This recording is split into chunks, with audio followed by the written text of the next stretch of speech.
Hello everyone, आप सभी का स्वागत है हमारे YouTube channel history with Sunil Kumar में।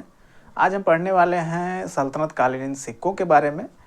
तो अब किसी भी एग्जाम में, चाहे यूजीसी नेट हो या असिस्टेंट प्रोफेसर हो या पीजीटी या टीजीटी हो, उसमें इतिहास में राजनीतिक इतिहास की बजाय अब स्थापत्य कला, सिक्कों के विषय में, धार्मिक इतिहास और आर्थिक इतिहास के विषय में सबसे अधिक पूछा जाता है और एग्जाम में क्वेश्चन भी उन्हीं से सबसे अधिक देखने को मिलते हैं। तो राजनीतिक इतिहास की बजाय अब पढ़ते हुए भी हमें उसी पर जोर अधिक देना चाहिए, जैसे कि स्थापत्य कला, आर्थिक इतिहास और साथ में सामाजिक और धार्मिक जो बदलाव हुए हैं उन सब के विषय में। तो उसी से संबंधित आज हम सल्तनत कालीन सिक्कों के विषय में देखेंगे।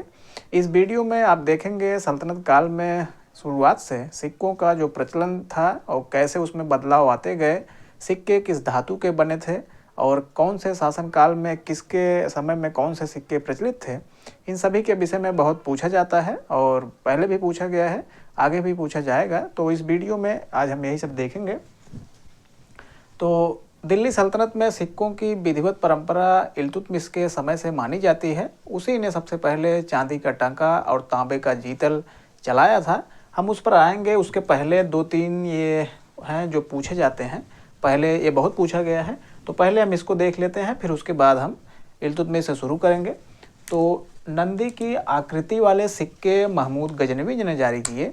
यह बहुत पूछा गया है कि कौन सा शासक था जिसने कि नंदी की आकृति युक्त सिक्के चलाए थे। तो वह महमूद गजनवी ही था जिसने नंदी की आकृति युक्त सिक्के चलवाए थे।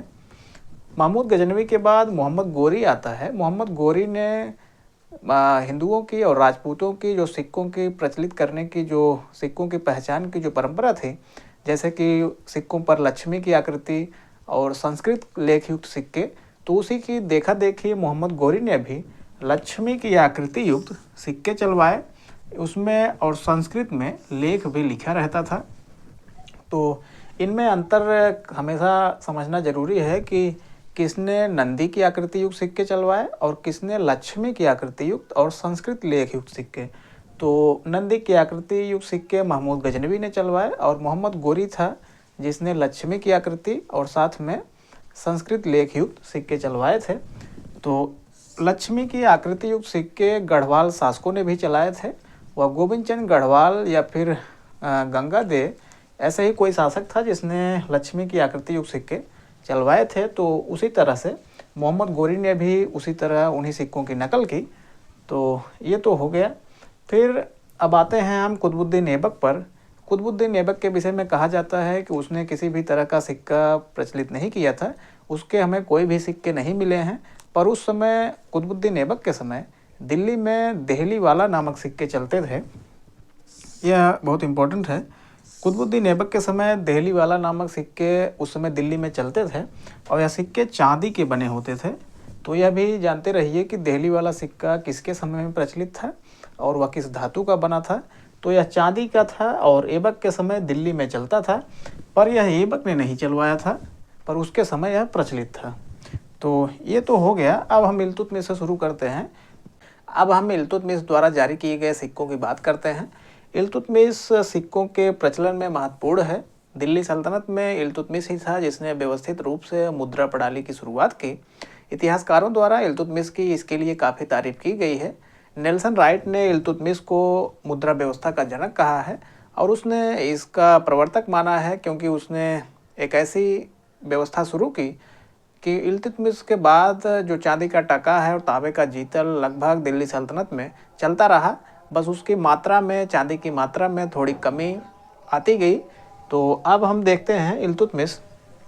तो इल्तुतमिश ने सबसे पहले जो चांदी का टाका होता है और तांबे का जीतल नामक सिक्का चलाया, जो बेहद महत्वपूर्ण है। चांदी के टाके का जो वजन है वह 175 ग्राम था, कहीं कहीं 178 ग्राम भी लिखा मिलता है। तो उसका जो टाका है, यह जानते रहें कि वह चांदी का बना था और उसका वजन 175 ग्राम था। इसका वजन भी महत्वपूर्ण है क्योंकि वजन भी पूछा गया है, तो इसलिए इसको ज़रूर याद रखें। दूसरा है, चांदी के टके के बाद उसने तांबे का जीतल चलाया, जो आम लेन देन में उस समय चलता था दिल्ली सल्तनत में।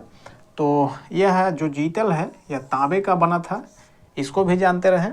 इल्तुतमिश ने एक और सिक्का चलाया जो अदल नामक सिक्का था। इसके विषय में बहुत कम लोग जानते थे, या पहले पूछा नहीं गया था तो महत्वपूर्ण नहीं लगता था। पर अभी इसी वर्ष जो यूपी असिस्टेंट प्रोफेसर का पेपर हुआ उसमें पूछा था कि अदल नामक जो सिक्का था उसका वजन कितना था। तो अदल नामक जो सिक्का था यह इल्तुतमिश द्वारा चलाया गया और इसका वजन 8 ग्रेन था। तो यह मिश्रित धातु का सिक्का था, यानी कि यह चांदी का भी बना था और तांबे से मिश्रित धातु का था। तो इस तरह से 3 सिक्के इल्तुतमिश द्वारा चलाए गए। और फिर अब ये जान लें कि यह भी बहुत महत्वपूर्ण है कि यह भी पूछा गया है कि एक टाका होता था जो वह कितने जीतल के बराबर था। तो एक जो टाका है वह 48 जीतल के बराबर था, और जबकि कहीं कहीं 50 जीतल भी होता था, खास करके दक्कन के क्षेत्रों में। पर इसका जो सही वो है वह एक टके में 48 जीतल, दिल्ली सल्तनत में उसका यह वो था। तो इसको ज़रूर जानते रहें। और एक जीतल में 8 दांग होते थे।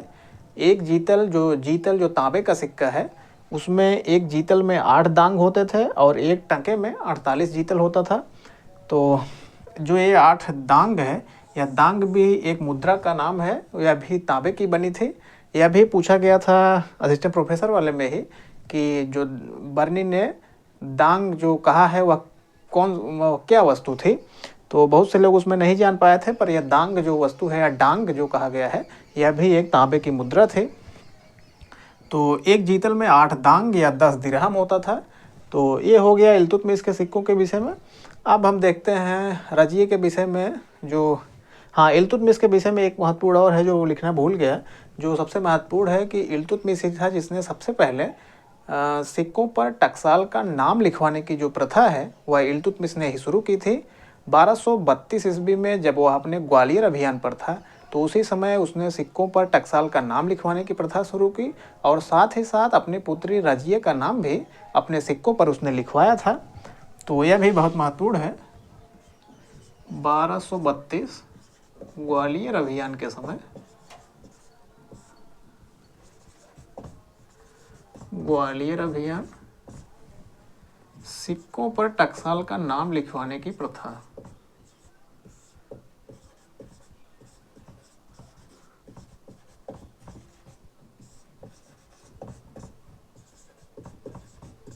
सिक्कों पर टकसाल का नाम लिखवाने की प्रथा इल्तुतमिश ने ही शुरू की, यह भी पूछा गया है।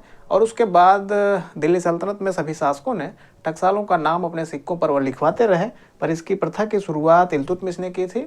और इल्तुतमिश ने अपने सिक्कों पर अपनी पुत्री रजिए का नाम भी लिखवाया था, और यह सब हुआ 1232 ग्वालियर अभियान के समय, यह भी पूछा गया है। इल्तुतमिश के सिक्कों के बाद अब हम उसकी पुत्री रजिए के सिक्कों की बात करते हैं। रजिए के सिक्कों के विषय में कहा जाता है कि उसने 159 ग्रेन का सिक्का चलवाया था, जो चांदी का टका था। उसके समय में 159 ग्रेन का एक सिक्का उसने चलवाया था, वह महत्वपूर्ण नहीं है। पर रजिए के सिक्कों पर जो उसकी उपाधि थी यह पूछा गया है। तो रजिए के सिक्कों पर उपाधि थी उम्दत उल निस्वा की, यह बहुत महत्वपूर्ण है, यह पहले भी पूछा गया है। और सिक्कों के विषय में यह जरूर रजिए से पूछा जा सकता है कि उम्दत उल निस्वा की उपाधि किसके सिक्कों पर अंकित थी, तो वह रजिए थी। और 159 ग्रेन का उसने सिक्का चलवाया था। अब हम आते हैं अलाउद्दीन खिलजी के सिक्कों पर। अलाउद्दीन खिलजी के समय सिक्कों के जो टकसालों से निकलने की जो मात्रा है, यानी उससे बढ़ी, उसमें अलाउद्दीन खिलजी के समय टकसालों से सिक्कों का जो निर्माण है वह उसके समय में बहुत अधिक हुआ। पर उसके समय में चांदी का जो मात्रा है सिक्कों में, चांदी के टके में, उसमें कमी आ गई। तो अलाउद्दीन खिलजी के समय जो चांदी का टका अब तक 175 ग्रेन का था, इल्तुतमिश ने जब जारी किया था, तो अलाउद्दीन खिलजी के समय इसमें कमी आकर के यह 140 ग्रेन का हो गया। इसमें कमी आती गई। अब देखेंगे कि अलाउद्दीन खिलजी के समय से ही चांदी की मात्रा में कमी आती शुरू हो जाती है, और मोहम्मद बिन तुगलक के समय, फिर फिरोज तुगलक के समय तो पूरी तरह से चांदी के सिक्कों की एकदम कमी हो जाती है। तो ये तो अलाउद्दीन खिलजी के समय चांदी के सिक्कों में कमी 175 से घटकर 140 ग्रेन हो गई। फिर उसने अलाउद्दीन खिलजी ने इकन्नी और दुकन्नी नामक मिश्रित धातु के सिक्के चलाए। मिश्रित धातु यानी तांबे और चांदी से मिश्रित धातु जो थी, तो उसने ही इकन्नी और दुकन्नी नामक मिश्रित धातु के सिक्के चलवाए। और अलाउद्दीन खिलजी के शासनकाल में जो उसका टकसाल अधिकारी है, ठक्कर पेरू या फिर ठक्कर फेरू भी कहा गया है।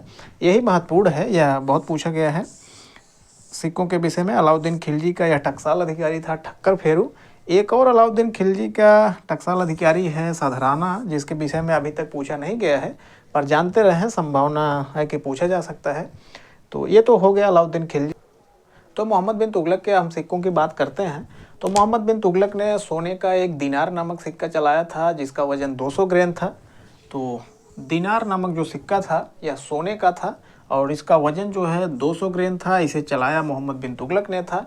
तो कोई भी जो सिक्का है वह किस धातु का बना होता था और उसका वजन कितना था, ज़्यादातर यह पूछा जाता है कुछ सिक्कों के विषय में। तो जो सोने का दीनार है यह 200 ग्राम का था। फिर मोहम्मद बिन तुगलक ने चांदी का एक अदली सिक्का चलाया। तो अदली और अदल में अंतर जानते रहें। जो अदल सिक्का है वह इल्तुतमिश ने चलवाया था, जो मिश्रित धातु का था चांदी और तांबे से। पर अदली जो सिक्का है यह चांदी का था और इसका वजन 141 ग्राम था। इसे मोहम्मद बिन तुगलक ने चलवाया था। मोहम्मद बिन तुगलक के समय चांदी की कमी हो गई थी और इसीलिए उसने सांकेतिक सिक्कों का प्रचलन भी किया था। तो ये तो हो गया चांदी का उसका अदली सिक्का। फिर मोहम्मद बिन तुगलक के समय ही एक और सिक्का प्रचलन में आया, जो टंका ए स्याह या फिर काला टंका कहा गया है। यह सतीश चंद की किताब में है कि जो घटिया धातु के सिक्के उसके शासनकाल में चलने लगे मोहम्मद बिन तुगलक के समय, वह काला टंका या टंका ए स्याह सिक्के कहे जा सकते थे, जो तांबे और चांदी के मिश्रित धातु के थे पर बेहद ही घटिया थे। तो यही थे टंका ए स्याह या फिर काला टंका, जो मोहम्मद बिन तुगलक के समय ही प्रचलन में थे। इससे संबंधित अभी तक प्रश्न नहीं पूछा गया है, पर जो पूछा जाएगा अगर, तो यही हो सकता है कि जो टंका ये स्याह या फिर काला टंका है यह किसके शासनकाल में प्रचलित था सिक्का। तो इससे संबंधित यही आ सकता है। अब हम फिरोज तुगलक के सिक्कों की बात करते हैं। तो फिरोज तुगलक के समय चांदी के सिक्के एकदम चलन से बाहर हो गए थे। उसके समय में चांदी की मुद्राएं बहुत कम मिलती हैं। तो फिरोज तुगलक के समय चांदी का एक छोटा सिक्का जो बेहद महत्वपूर्ण है, यह ससगनी इसका नाम था और यह 6 जीतल के बराबर होता था। और जीतल आप जानते ही हैं, तांबे के सिक्के होते थे। तो फिरोज के समय चांदी के सिर्फ यही ससगनी सिक्के मिले हैं जो 6 जीतल के बराबर थे। तो फिरोज का एक ही सिक्का चांदी का जो ससगनी था यही मिला है और यह 6 जीतल के बराबर था।